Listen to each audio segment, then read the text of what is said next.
Hi ga, i-flex ko muna sa inyo ngayon yung pang-delivery namin na tinapay at ito'y tinatawag namin na jet plain bread. Kadalasang gawa namin dito ay 6 kilo pero ngayon ay magbigay lang ako ng 3 kilo recipe. At nasa caption lang yung mga ingredients natin dito ha. Sa ating video ngayon ay hindi ko na pinakita yung pagtimpla kasi ganun lang naman yan ha, pagsamasamahin lang ho yan. Pinadaan ito sa dough roller machine kaya ito'y makinis at pagkatapos ay agad talaga nating putulin sa 12 to 13 grams lang.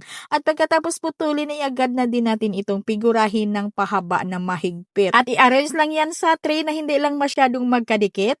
At ito'y banyahan ko lang ng evaporated milk na may halong itlog. At i-rest ko lang ito ng 30 minutes lang bago natin ito lutuin sa may preheated oven na 180 degrees Celsius sa loob ng 15 minutos. At kailangan yung ating tray dito, yung plancha, ay banyahan lang natin yan ng shortening para hindi kakapit yung ating mga tinapay. At ito'y pang delivery namin ga o pwede mo na itong idagdag sa iyong mga recipe dyan. Kung ikaw ay nagde-delivery, pwede mo na itong pangdagdag sa iyong mga recipe. Dito sa ating dough ay pwede naman kayong hindi maglagay ng food coloring. Depende, pwedeng plain lang or yung puti lang. Ay bintahan namin dito 10 piso ga, 5 piraso yung laman sa isang bal.